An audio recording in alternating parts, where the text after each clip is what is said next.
From the CISO series, it's Cybersecurity Headlines. These are the cybersecurity headlines for Friday, December 26, 2025. I'm Steve Prentice. Active exploitation of Fortinet VPN bypass utility observed. Fortinet has announced that it has seen, quote, recent abuse of a 5-year-old security flaw in FortiOS SSL VPN in the wild under certain configurations, end quote. This is in regard to a CVE-numbered vulnerability from 2020 with a CVSS score of 5.2, which could allow a user to log in successfully without being prompted for a second factor of authentication, if the case, as in upper or lowercase of the username, was changed. This is due to inconsistent case-sensitive matching amongst the local and remote authentication. A certain number of prerequisites need to be satisfied by any threat actors seeking to exploit this vulnerability, but since some have been seen doing so, Fortinet advises customers who are on FortiOS versions 6.0.13, 6.2.10, 6.4.7, 7.0.1 or later to run a Set Username Sensitivity Disable command. Google possibly allowing users to change default Gmail address.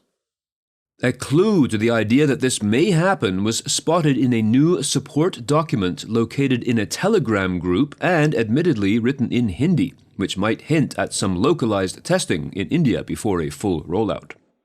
Up to the present time, Google has allowed users to employ different aliases for emails, but changing the main @gmail.com address was not allowed. Google has not yet made any formal announcement on this. June Aflac attack results back. The data breach that hit the Georgia-based insurance giant in June, quote, exposed the information of more than 22 million Aflac customers, end quote. This according to a statement from the company released last Friday following an investigation of the incident.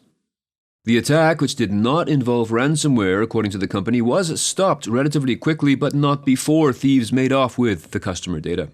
This data included, quote, information on insurance claims, health data, social security numbers, and other personal details of customers, beneficiaries, employees, agents, and other individuals in its U.S. business, end quote. The attack was attributed to the Scattered Spider organization.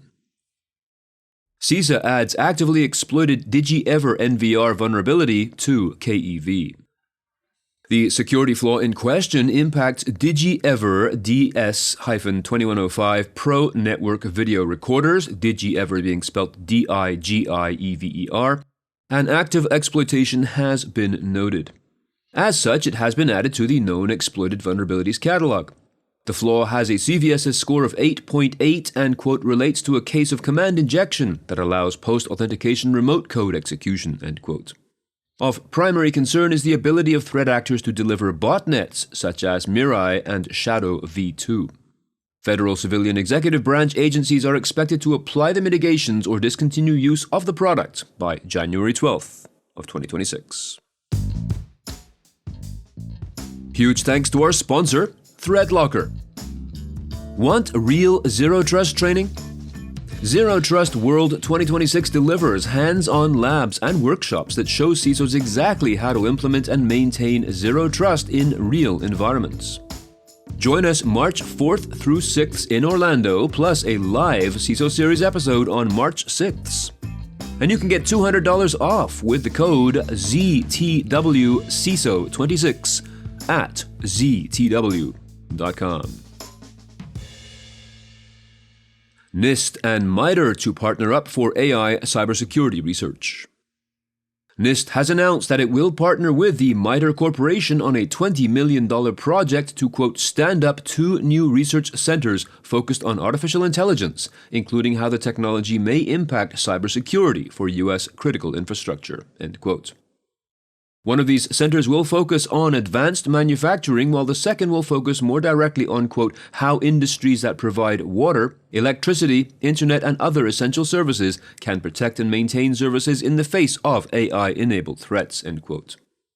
The goal of the project will be to, quote, drive the development and adoption of AI-driven tools, including agentic AI solutions, and reduce risks from reliance on insecure AI. MongoDB flaw could lead to server takeover.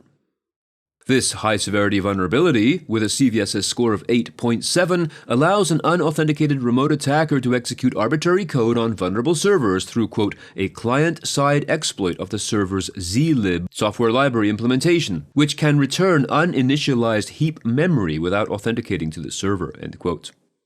MongoDB strongly recommends users upgrade to a fixed version as soon as possible. A link to the article containing the affected versions is available in the show notes to this episode. Romanian waters confirms cyber attack, but critical operations unaffected. The country's water management authority suffered the attack last weekend. It affected around 1,000 computer systems across the central organization and 10 of its 11 regional offices, disrupting IT assets including GIS servers, databases, email and web services, Windows workstations, and domain name servers. However, authorities emphasized that operational technology systems managing water infrastructure were not impacted, and water operations continue to function normally. Microsoft wants to replace its entire C and C++ codebase by 2030. Writing in a LinkedIn post, Microsoft distinguished engineer Galen Hunt said his goal is to, quote, eliminate every line of C and C++ from Microsoft by that year, end quote. The goal of this project is to, quote, evolve and augment our infrastructure to enable translating Microsoft's largest C and C++ to Rust, end quote. The company has established an AI processing infrastructure that enables it to apply AI agents guided by algorithms to make code modifications at scale. Hunt's post also points to a job ad for a principal software engineer who will be expected to work on the tools to make this happen. There will be no Super Cyber Friday this week, but we will be back with new episodes in 2026. But from everyone here at the Cybersecurity Headlines team, here's wishing you and yours a happy Boxing Day.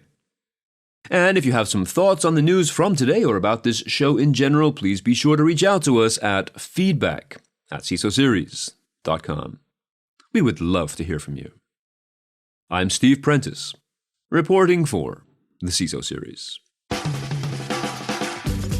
Cybersecurity headlines are available every weekday. Head to cisoseries.com for the full stories behind the headlines.